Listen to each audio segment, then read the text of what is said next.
Okay, everybody, Becky DeGrossa here with Counseling Wise. Welcome to the webinar. Welcome to this month's webinar, which is called Website Mistake Number 2, Are You Making It? I'm going to check in with you via the chat to see if everyone can hear me. And 1 second here.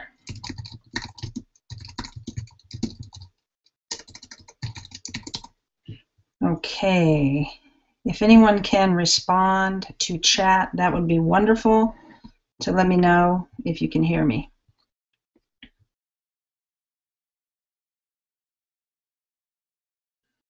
No responses yet.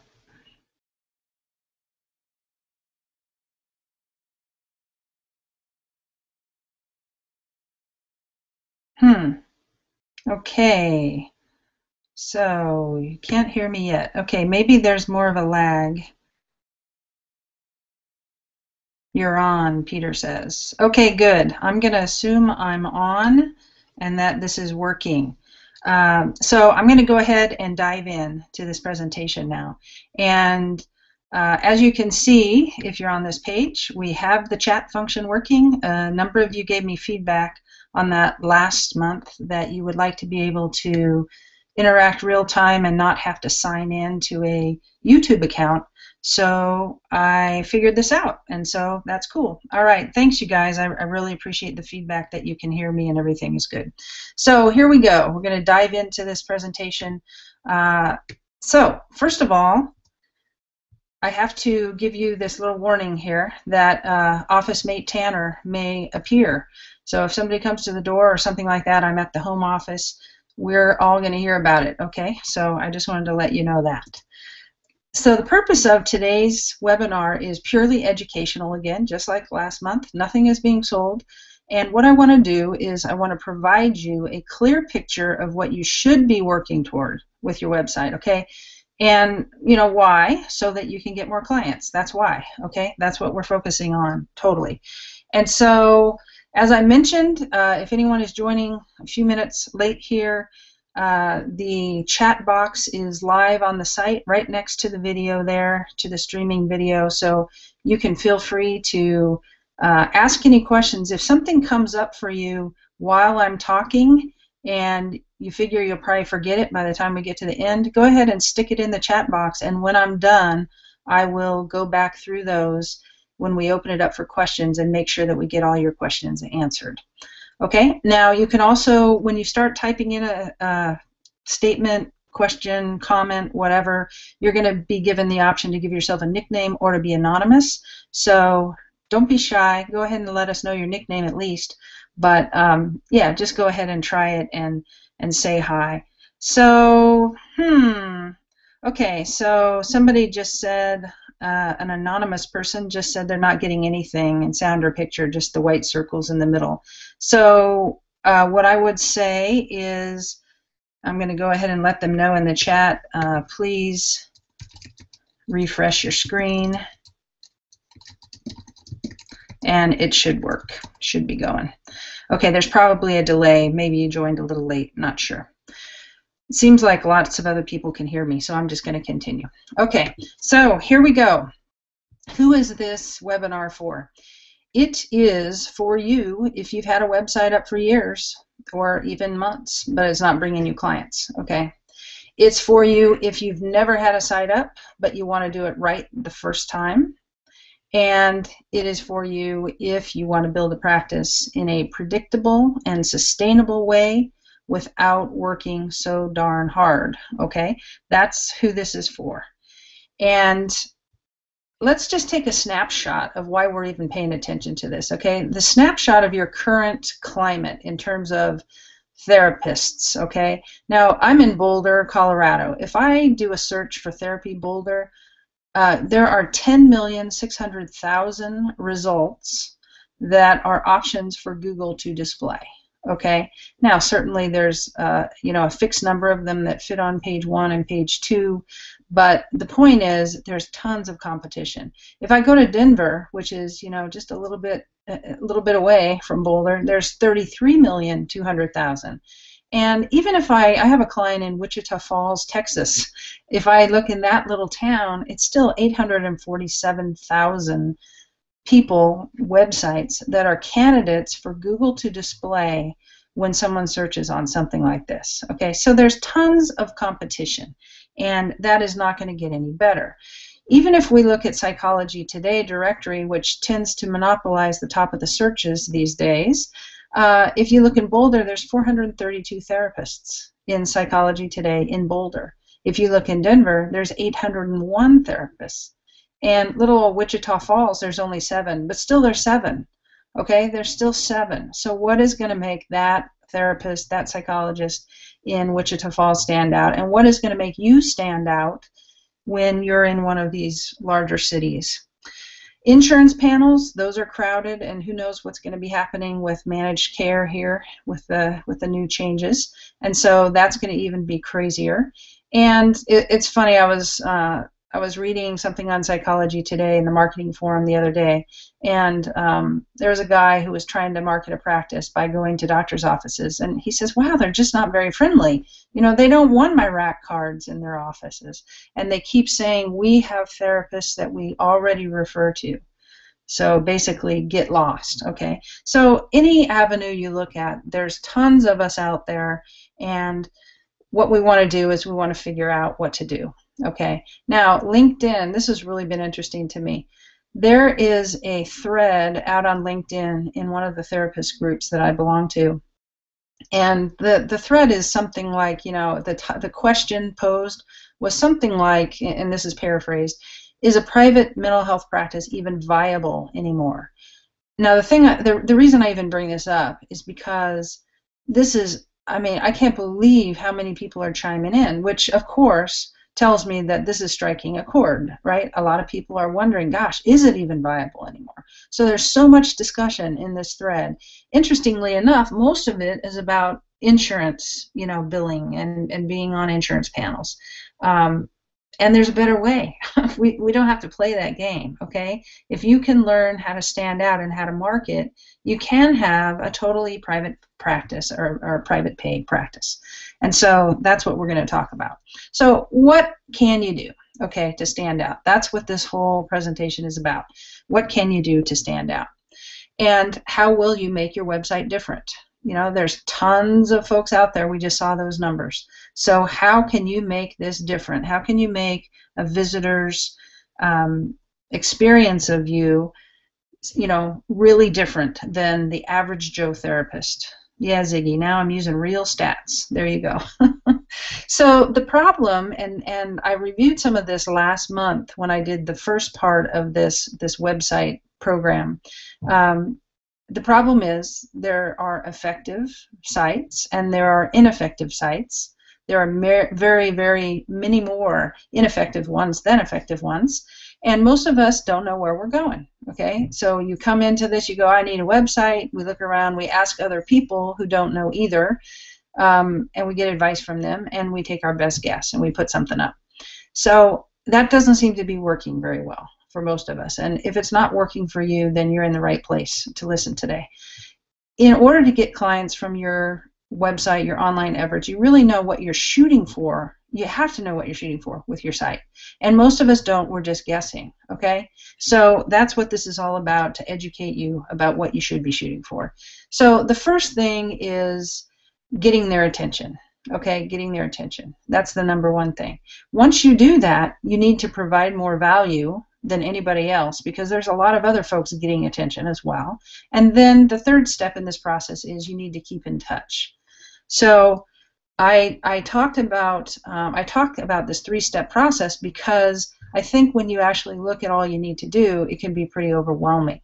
So this is supposed to break things down, that's my intent, and give you this approach in very doable steps, okay, very doable steps. So a way to create a good foundation so you can get started right, a roadmap to show you where you go, and then if you need more help, great, you need more help, but at least you have an idea of what you're trying to accomplish. Step one in this process is, again, a site that gets attention, okay? It grabs attention. There are so many sites that people come to and they bounce away immediately. And a bounce is a technical term in Google Analytics, meaning someone comes to one page and they leave pretty quickly. So you don't want to do that. You want to grab their attention. The next thing is, once you do that, you want to actually provide more value than the next therapist, the next one down the street, the next one click away, so that these potential clients stay longer on your site. They're more impressed with what you have to say, and meaning you make an impression, okay? You make an impression. That's what you're needing to do, and that they even bond with you. So if we look at the third step, and we're not going to get into this today, but the third step is, okay, let's say that you get their attention. Let's say that you provide value and they're staying there and reading. Then the third step is, okay, now let's keep in touch with them until they're ready to come in. Because as we all know, it's a scary thing to go to therapy for the first time or even the third time. It's scary, right? And so most people aren't ready to just, they don't wake up in the morning and say, I think I'm going to go find a therapist today and make an appointment. They wake up worrying about something, and they're scared and unsure and uncertain, and they're hunting around online for some kind of answers and direction and sense of hope that there's a solution, but they usually don't take action right away. So if you do this third step, you're going to be putting yourself in a great position. All right, so I covered step 1 in last month's free coaching call. If you weren't there for that call, you can access that, and it's not a call actually, it's a webinar just like this one. If you weren't there for that webinar, go to counselingwise.com/website-1, okay? So counselingwise.com website-1, and the full replay of that webinar is there, and you'll get to see all the gory details of what we went through there in comparing the first take on 2 actual psychologist sites. So what I did, I'm going to review it really quickly here. I'm not going to spend a lot of time, but what we did on that webinar was looked at 2 different sites. I basically I knew of one site that was good because he's a client of mine, and I knew he was in relationships. That's what his specialty was, relationship issues. And so I just went out to Psychology Today, picked a big city. I found a bunch of therapists that, I searched on relationship issues. And if you're familiar with Psychology Today, you'll recognize the content in this little box here, that this is how they show specialties on Psychology Today in the listings when you're trying to find a therapist. I found someone who specialized in relationship issues who was also a psychologist, and I said, okay, let me just take a typical site and compare it. So the site on the left was the typical site that I found, very, very typical. The one on the right is the relationshipdoc.org, Brian Gershow put that site together, and it's a very good site. So I compared the 2 of these. Now, mainly I said, let's put ourselves in the place of someone who's looking for a therapist who can help you with relationship issues, okay? So go ahead and put yourself in that place. And then I kind of walked through this site. I told you what was at the top in terms of the navigation bar, that there was this nice picture, and then there was this text and what it said, and, yada, yada. Okay, I just went through this whole site, and I explained everything that's going on. My intent with this site is not to expose anyone, not to make fun of anyone, not to say, oh, man, this is a terrible site. It's to simply show you what most of us do when we don't know what we're doing. Okay, so the point is that we're going to just walk through that. That's what we did last time. And then I basically said, okay, so now let's give site 1, let's do a report card. And the criteria were, does the site let the visitor know within 1 to 2 seconds of their arrival that they're in the right place for good information about their specific issue? And if you remember this page, basically, they have 13 issues they talk about buried in a paragraph somewhere, so it's not immediately obvious, okay? So my answer on that was no. The next question was, does it give them a very clear path to follow to find out how you can help them? Well, there's actually nothing specific about any of the issues on the site, so again, the answer is no with that. And for those of you who are already on the call last month, this is review. This is good for you to hear over and over and over so it finally sinks in. It takes a long time to start to carry a new concept in your mind about what you should be doing with your marketing. And so don't tune out if you've heard this before. Pay attention, because you'll get it after you hear it about 10 times, okay? So the next thing is, did the site talk to the visitor about their specific issues so that there was no question that the visitor knows that the therapist knows what they feel? Okay, that's a little convoluted, but basically the answer again was no. There was nothing deep. There was nothing specific about what the person's going through. It pretty much didn't work. And then, does the therapist tell the visitor what to do next? Kind of. Give me a call sometime. Contact me, whatever. All right, and then we looked at the relationship doc. And so again, we said, let's put ourselves in the place of someone looking for a therapist, and let's walk through it.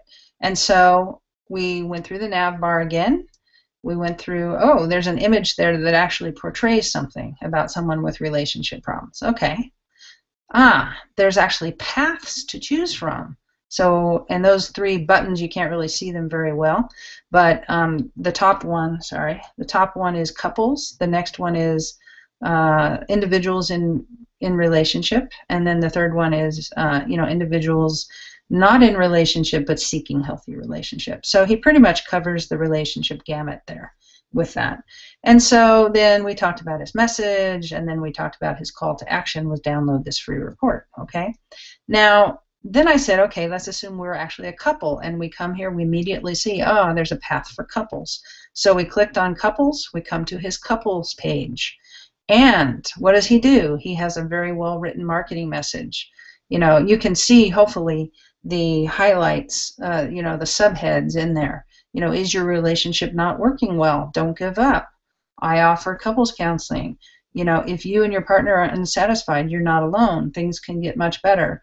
And then he goes into the Q&As, or the objections, as I call them. How do I know that this will work after everything we've tried? What if our disagreements don't seem to be resolvable, etc.? So if you read this, and I invite you to go to Brian's site and read this, it's a very well-written message. What happens is you're going to really relate to this, okay? If you've ever been, and who hasn't, in a relationship that has struggled, you're going to relate, and you're going to feel like, man, this guy really knows what's going on in my life, okay? And so that's the point. That's the whole point of the Step 1 site. So then we went through the report card, same criteria again, and Brian, of course, passes with A's all across the board. Okay, so that is Step 1 of the whole process. And again, if you need more information or you weren't on last month's call, listen to that webinar, counselingwise.com website-1, and then one thing is that if you're interested in learning how to write a captivating marketing message like he has on his site, there is a free coaching call that I gave several months ago, and you can find that at counselingwise.com/3-times. And what I was talking about was how when I learned how to write these marketing messages, my phone calls increased by 3 times.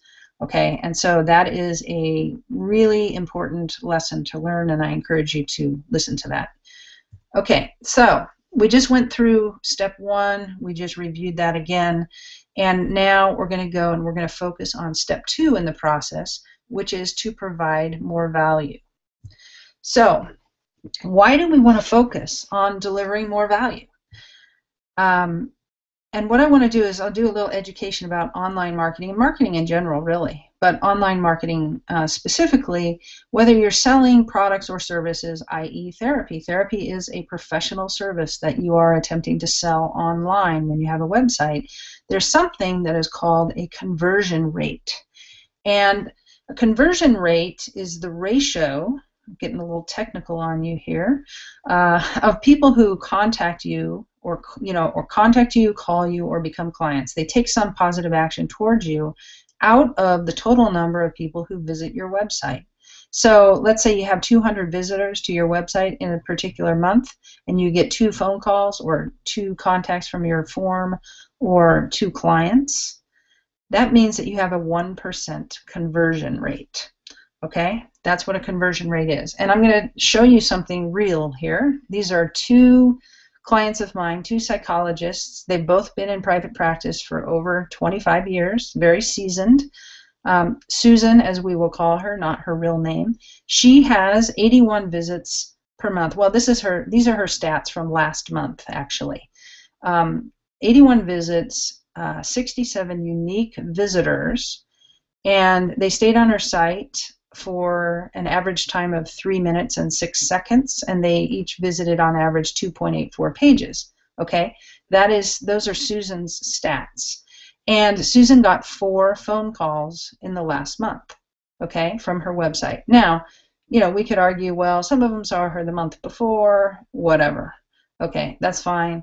But the point is, she got 4 phone calls and she had 67 unique visitors. So that's a pretty darn good conversion rate there. Okay, now James has this massive site, and he gets over 1,300 visits, over 1,100 unique visitors per month. He used to even get more. He had some optimization issues, and he could have been totally in the toilet, but we saved him from that. But anyway, people don't stay as long on his site. It's confusing.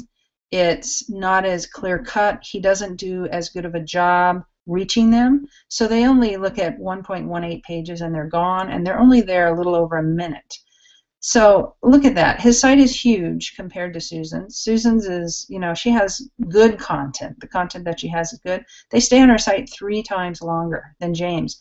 James has 15 times the visitors as Susan does, and he only got 3 phone calls in the last month. Okay, so we're working on James. we're working with him on, okay, let's try to make this better. But the point is that it doesn't really matter how much traffic you have. It matters what your conversion rate is. What do you do with that traffic? Are you able to engage them? That's the whole point of step 2 in this process. So Susan's conversion rate is sky high compared to his. And that's just the way it is, okay? Now, what helps with conversion, right? Because if we can improve if your traffic stays the same, but you can improve your conversion rate, then things are going to be great for you, okay? And it's harder to get traffic than it used to be. Let me tell you, we used to be able to get traffic, drive traffic much better than we can today. Google has made it more difficult. So it is common wisdom now that the longer a user stays on your website, the more likely he or she is to convert. It's also common wisdom that the more pages a user views on your website, the more likely they are to convert. So let's go ahead and talk about this. How do you get these people to stay longer? If you're providing value in the form of good, relevant content, that's what leads people to stay longer, to form this stronger impression of you, and to bond with you. And that is what you want. So how do we go about creating good, relevant content? It sounds like a tall order, right? How do we do that? Well, you do it with blog posts, okay? You remember those things, blog posts? Now, I'm shocked actually at how many sites I still see that don't have blogs. Okay, I'm just kind of shocked at that. I think we all formed this impression years ago when blogs first came out that who wants to read those things? It's somebody sitting there talking about how last week they bought a new gadget or a new dress or something like that. Boring. Who wants to do blog posts? That's not what blog posts are about today.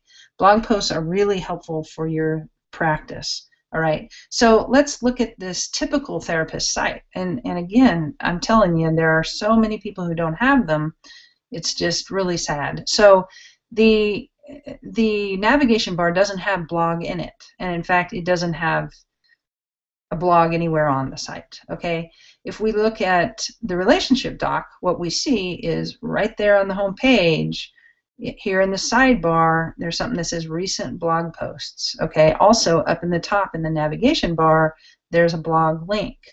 So the idea is someone could be reading this front page. Do you feel disconnected from your partner? Are you struggling to reestablish the passion in your relationship or marriage? Glance over here to the right. There's these blog posts. And I realize the titles are a little hard to read. once you go to the couples page on his site, because you are in a couple and you're struggling in a couple, you read this marketing message, you're captivated by that, you look to the right, recent articles for couples. Now he calls them articles instead of posts, or he maybe even uses both terms. Same thing, he's using a blog structure to do that. This is a WordPress site. There's other sites that have blogs as well, but this is a WordPress site. So people can, read and then look, and, they may not be ready to call you. But if you have good blog posts staring them in the face, this one, the second one on the list, struggling to recover from your last knockdown dragout, okay, I know that Brian has received so much traffic because of that one blog post. It's well written, it's long, they come, they read it, they stay. It attracts traffic in addition to engaging people who are already on the site. And so it's really served him. You write it one time, it stays on your site, and it serves you forever. Yeah, Laura, you see the screen's a little fuzzy, I know, because I'm trying to fit a lot into this screen. But I'll show you another example here soon that'll be more clear. So PC is my term for potential client. It's much easier to say. So that's what PC is there. So what happens when a PC, potential client, clicks on a blog post to read it? Okay. Well, from the potential client viewpoint, if it's an insightful post about an aspect of their issue, they stay and they read it, they begin to think, wow, this therapist could really help me. They know a lot. They know what I'm going through, and they know a lot. And then they also think, I guess I'm not the only one. If this guy or gal is going through all this detail about this aspect of my concern, then I must not be the only one. And so their shame dissipates a bit, and they're much more ready to take action then. That's one thing that happens. Now here's an example that's maybe less emotional in nature, but it's a psychological assessment issue. And I'm not showing you the website because this is a large group practice. We are working on their website. The people in the group practice haven't even seen it yet. They won't see it until later this week. But suffice it to say that at the top of the website, in their navigation bar, they serve all sorts of populations, and one of their offerings is an initial assessment. Okay, for adults, for teens, children, couples, whatever, an initial assessment. So if I were to click on that initial assessment, I will come to a page that says psychological assessment. And again, it starts out with everything about the design of our treatment services is focused on effectiveness, yada, yada, yada. And I've blocked out these names again so as to not divulge the practice, but the idea is that the client reads this, they can look over to the right and they can see, here's some more recent blog posts. Considering medication for your child's psychological issues. Whatever, ADHD, effective diagnosis and treatment. There's recent blog posts that they can look at. And the best thing is they finish reading the psychological assessment page, which I haven't showed you in the whole thing because I want it to be clear so you can at least read.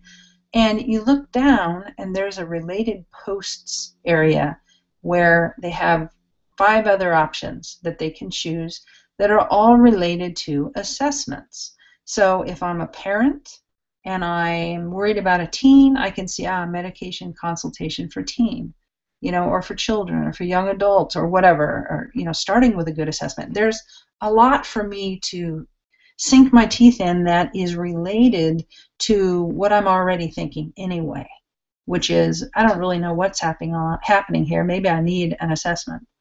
Okay? So this is what a blog structure gives you, and this is what good content on your site gives you, the ability to engage people and have them stay. Now, from a search engine viewpoint, okay, when a potential client clicks on a blog post to read, there's a couple of things that happen. First of all, the search engines take notice that people are staying on your site longer.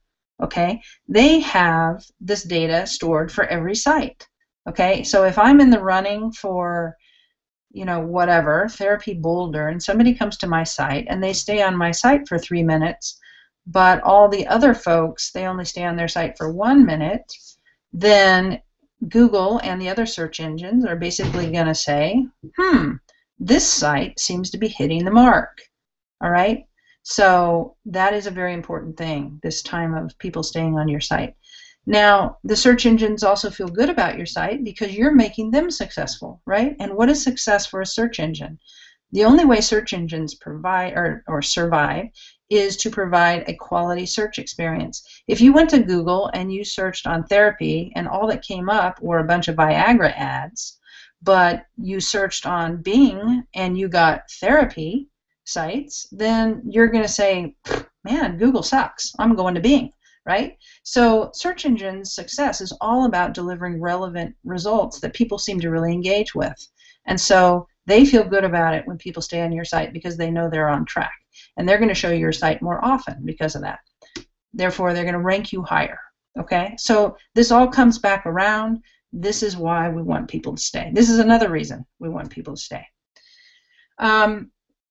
So how do you create these blog posts, right? How do you create them? Okay, it's good and well to say, yeah, go write a lot, but how do you actually do it?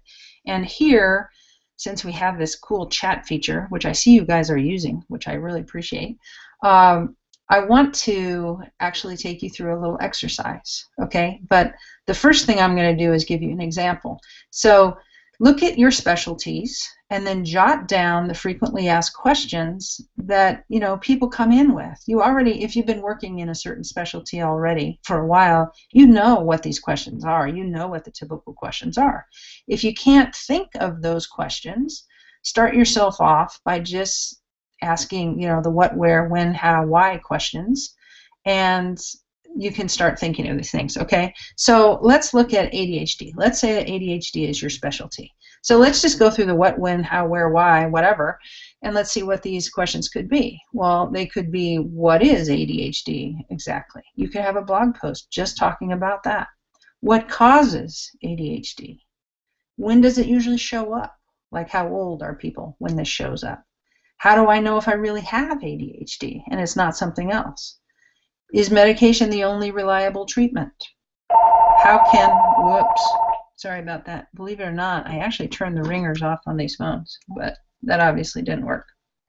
How can therapy help with ADHD? So those are questions that are just basic ADHD questions. And if you really work with ADHD, which I do not, then you are going to know a whole bunch more questions. So the other thing I want to do is I want to take you through an actual example. And so I'm wondering if somebody can offer up a specialty that they have and then put it in the chat box, and then I'll go ahead and talk to it, and we can all come up with at least 5 blog posts that you can write about that specialty that we know your potential clients will read. Okay, so go ahead and type in a specialty in the blog, in the comments area. I know there's a little lag for you guys to hear this, but I'm hoping that someone will offer up something. I just want you guys to get a feel for this, how it's going to be so easy for you to think of things to write.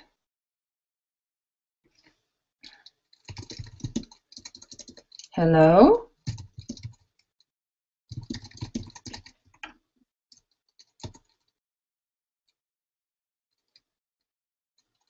Grief. Okay. Thank you so much, Lois. Grief. All right, good. So what do you guys think the typical questions are that people have about grief? What are the frequently asked questions? Somebody else said addiction. Let's do grief first, since Lois was brave enough to step into it. Okay, so what are the questions about grief that people have?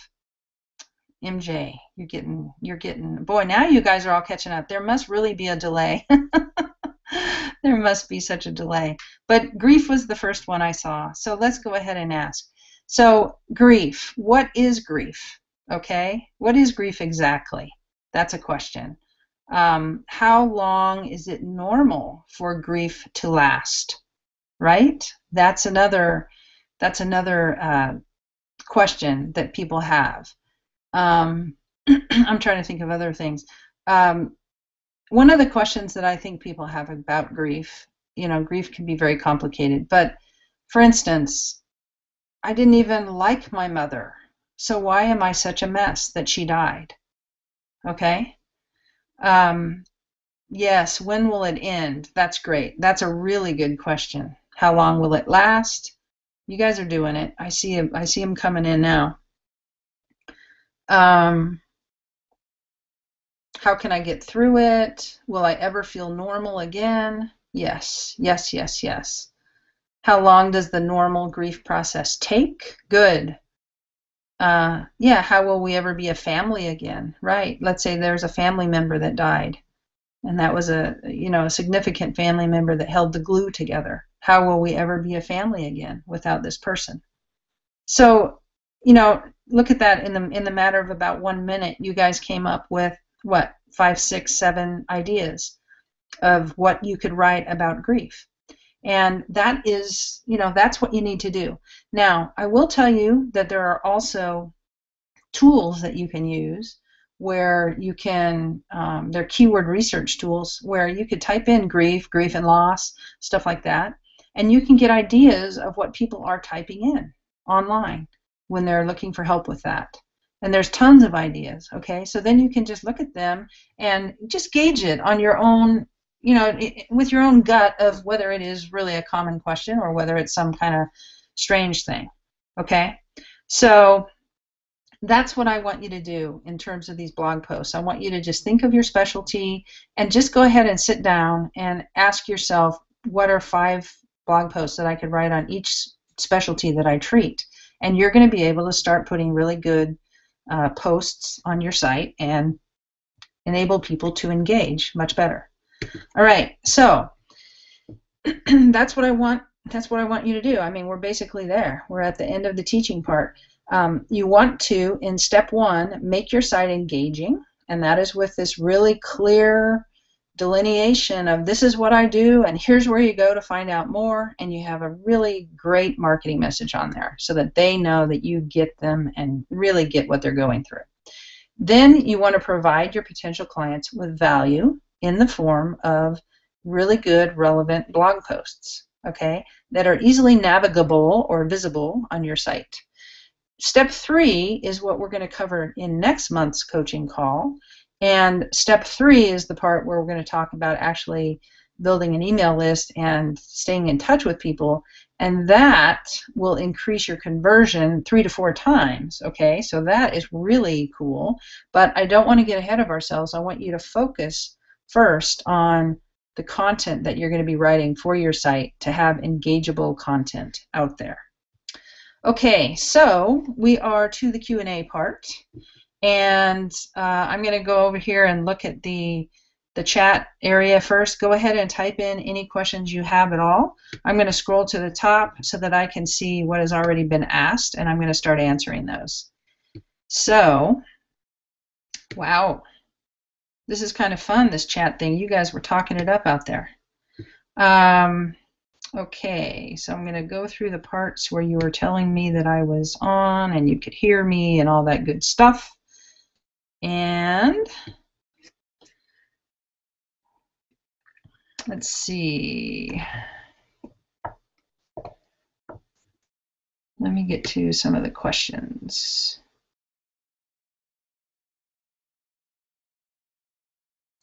Peggy, hot and humid here in New York City, huh? It's been warm here as well. Okay, somebody said you listed the word convo. What does that mean? I'm sorry, that means conversation. Oh, somebody else answered it. Good, you're helping each other out. Good. Is it possible to get access to the first part of the series? Yes. Counseling Wise /website-1. Somebody is having a problem with the nickname feature. All right, so I'm going to keep going here. I hope I'm going to keep going. Okay. This is kind of interesting because for some reason I am not able to get to the bottom of the thread. Wow, I don't know why it's not showing me.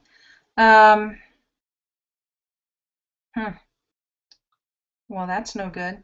Okay, can somebody type in a question? Maybe you already are, but I'm able to like see 35 and that's it, which is no good because I know that there's a lot more questions out there.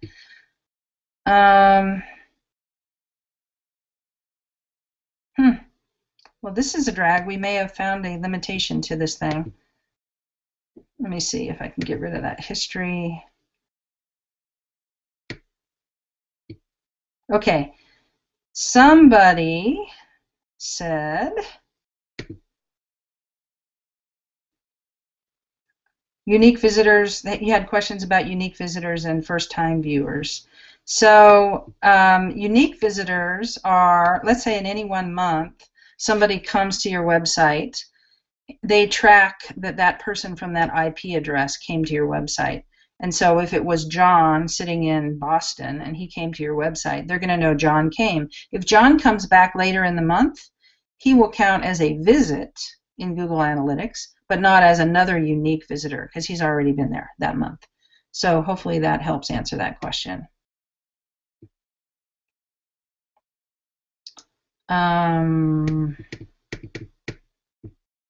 Somebody asked a question about how do you get these stats installed on your site, and yes, if you have a WordPress site, then there's a plugin to install it, and so that's really easy to do. And the other way that you can get stats like that, somebody mentioned Stat Counter, using Stat Counter. That's another program that you can use. And both Google Analytics and Stat Counter are free. I believe Stat Counter is free. I know Google Analytics is free. Let's see. Somebody said, are the recent posts and the related posts different on that page? Yes, they typically are. Related posts is another plugin that you can utilize and say, here, show everything in this category or show everything tagged with this keyword. And so you can set up that related post plugin however you want. The recent posts tend to go by date, okay? The most recent ones. Someone asked, would you, Anon 8355, would you recommend having blog posts on each FAQ rather than having an FAQ page on the site or in addition to that? I think it's fine to have an FAQ on the site. And then you could even, kind of cool idea would be to have an FAQ category so that you can go ahead and have an FAQ page where you have short answers for everything, but then you have blog posts that go into more details about those FAQs, and those could be visible from that page itself. Okay, I see all of your grief contributions there. And then I'm trying to see, I'm working down the bottom here, you guys. So somebody is saying, I work with trauma. What I found is most people don't come to my page thinking their issue is trauma. So I start out by talking more generally and let people discover my pages about trauma. That's a great idea. That's a great idea. You do need to think, and what you'll find when you listen to that marketing message talk, that I have you do what I call a dig deep exercise first. And so a dig deep exercise is where you really get in touch with what your client is feeling, thinking, hoping for, etc. And that will call out things like, well, you know they have trauma, but they don't call it trauma. They think it's, whatever, I'm really tense in my body, or I'm, afraid to go to work, or I'm not very functional in the world, or whatever, okay? Do you have a recommendation about minimum or maximum length of blog posts? That is a very good question, and I've done some recent research on that. There was a study that was released last week, I believe, a huge search engine ranking study that said that posts that are 600 words or more have a much higher chance of being found online. And I actually looked at some of my client sites, Dr. Gershow's site for one, and found that there were tons of smaller posts and fewer longer posts, but a much higher percentage of time spent on the longer posts. So I would have to validate that finding in that research study. Is conversion, Lois asks, is conversion rate the best way to evaluate website effectiveness? You know, good question. Most therapists don't even track conversion rate, unfortunately, but it is a very good way to evaluate website effectiveness, and you can do it via how many contacts did I get in my content form this month? How many phone calls did I get where they said they found me online? How many, whatevers, and that's a good thing. Laura asks, how many specialties do you want to list on a site or a homepage max? That's a really good question. And I'll tell you, like the max I have seen work halfway decently. There's a website, drsarallen.com, and she's another psychologist client of mine, Dr. Sarah, S-A-R-A-H, Allen, A-L-L-E-N.com. Look at her site. She's got quite a few specialties. My recommendations are, if you can have them in your nav bar so that they are readily visible, that's your best bet. And then maybe also have another place where they show on the home page so it's really, really obvious to people. So you're going to be limited to maybe 6 or 7 just because of your nav bar. All right.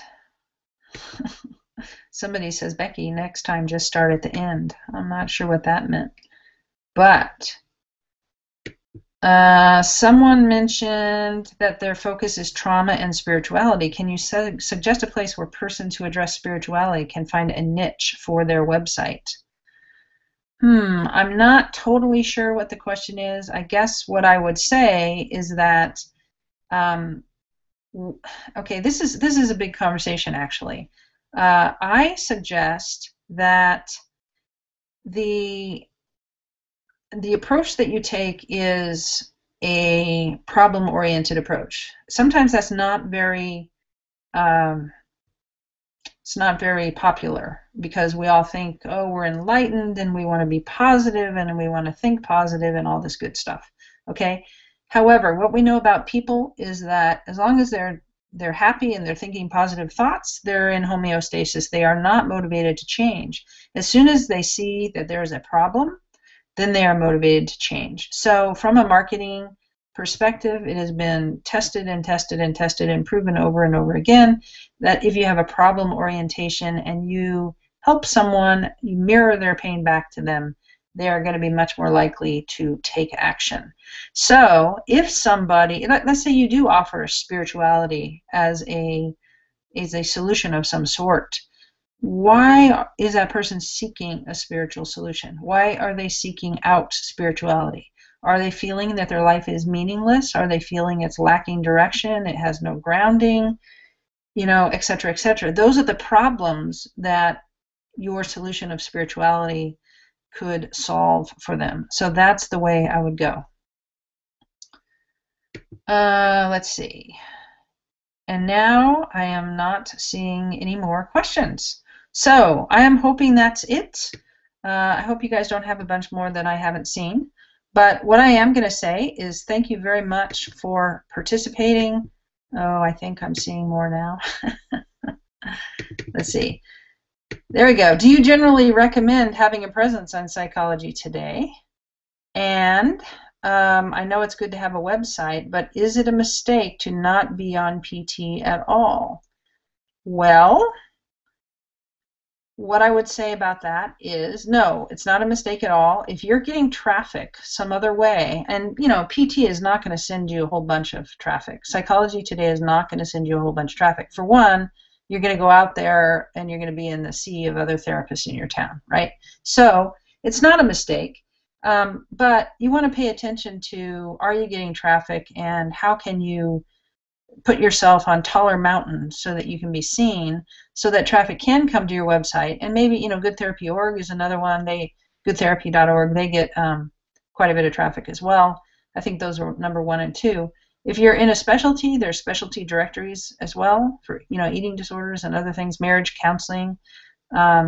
So those are good places to be because you can get some traffic until you start ranking organically. What was the Allen site URL again? It is Dr. as in Dr. Sarah, and I think my S's sound like a lisp. So S-A-R-A-H, Allen, A-L-L-E-N.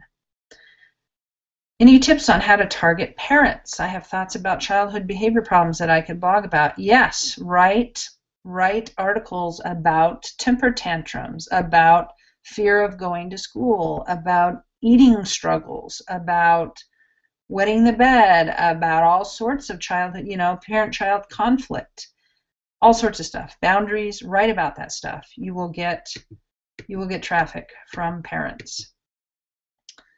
Now, let's see. Somebody says, I get many calls and clients from PT. That's great. And my experience is that it largely depends on where you live and how saturated your market is and what your specialty is, and even if you're male or female. Men tend to do better on psychology today. Okay, so I am now thinking that I'm caught up with the questions, and we're getting close. I'm going to make one last call for questions, and I would be happy to answer them.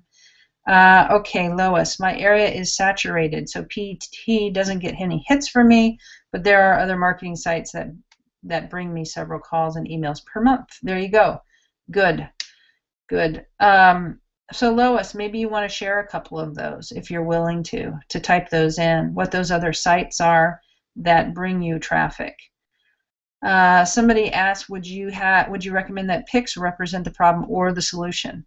I would recommend that they represent the problem, because again, you want to mirror back to them what the pain is that they are feeling, and that is the most effective thing. I get it that I have a client right now who's like an amazing depression therapist. She knows so much about depression and bipolar and has worked with it forever. And she's like, oh man, I've seen too many like pharmaceutical ads where people look too depressed. I can't put those pictures on my site. And so it's like, okay, all right, so all I can do is tell you statistically what works best. And if you really have a big objection, then go with your gut. So we're ending up going with nature pics for her. Okay. Ziggy, there's a time lag about 7 minutes. Wow, that's a huge time lag. I wonder if I started the replay too soon. Somebody else says, my calls went up on PT after I did what Becky said to do on my marketing message. Good. Let's see. Who are you? CL. Do you want to identify yourself? I'm glad to hear that. That's great. And that's a really good point, because the other point about these marketing messages are they don't just live on your website. Once you learn how to do a really good marketing message and how to write it really well, then any venue where you appear, whether it's a brochure, a directory site, an ad in a magazine, a flyer in the coffee shop, you should take those principles and integrate them into whatever marketing messages you have out there, not only the one on your website. Somebody asked, can you comment on how many photos should be on a page versus text? Well, let's just think about that. Here's the deal. You want to convey. What we're doing is we're trying to convey feelings and concepts and what we know about what they're feeling and what we can do for them, okay? And we're trying to also, in a marketing message, we're also trying to let them know that we know what they're worried about in proceeding, and here's our answers to that. So pictures are only going to do that so well, okay? There's going to be a certain amount of pictures that is good balance, and then once you get too many photos beyond that, you're kind of missing the point of the marketing message. So I would say put up 1 to 2 photos on each page, max, and make sure that they're relevant to what you're talking about so that they capture attention, they catch attention. And then use your words, and I sound like I'm talking to preschoolers, but use your words, write, okay? Write well.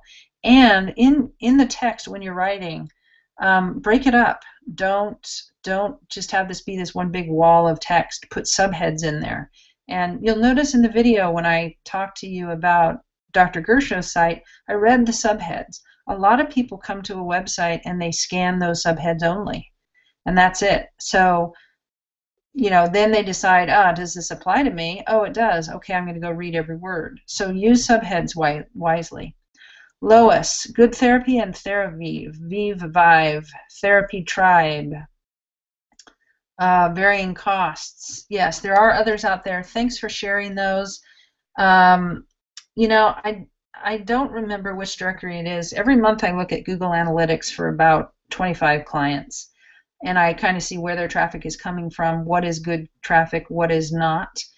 And what I'm finding is that there's some directories that seem to deliver a lot of traffic that bounces immediately. So make sure you're looking at that when you are looking at your analytics and looking at how much traffic is being driven to you. If you're paying a lot of money and you're getting a lot of traffic and you say, wow, this is as much as Psychology Today, oh, but look, they're all leaving in 10 seconds, that's not a good source for you, okay? If they stick and they become clients, or they at least stick around and read your site, then they're a much better quality source. CL, the mystery CL says, simply talking to their pain and not about me. Yes, that's what you did in your Psychology Today listing, and that helped. Awesome. Yes, you talk to their pain and you don't talk about yourself so much, right? Talk about their pain and get them to come to your website, and you're going to be doing much better. Start Meeting is a really good webinar, just to let you know. Okay, thanks, Laura. I'll check that out. How often do blog posts really need to be written to make it worth the effort? Well, that's a good question. There's two answers to that. One, do you have great content on your site? Plentiful content for people to stay on and go down the rabbit trail with you. Go from one step to the next step to the next step, see something else they like, keep going. If you don't have that amount yet for all of the issues that you treat, then you need to write more. Your question is more about how often, and often plays in, let's say you do already have a bunch of content, Google is going to value your site more if you are continually updating it. They look at these sites online and they say, this is a living, breathing entity. They're still alive. They're still creating content. They're still growing. Look at this one over here. It hasn't had any new content for 2 years. They're going to rank the alive and well one over the stagnant one. Do you generally recommend only using blog posts that I've written versus reposting articles of relevance to the subject written by others? Okay, very good question. That is called duplicate content. When you post other people's content on your website, that is duplicate content, and you will get penalized by Google for posting that. So there are some ways to include some content and not get penalized, and that is by specifying Google telling them not to index it and having it only there for your visitors and not indexed by the search engines. But be very careful with that. You don't want to do that. Yes, Ziggy says you cannot post others' articles. Copyright law, you can post a link to the article. Right.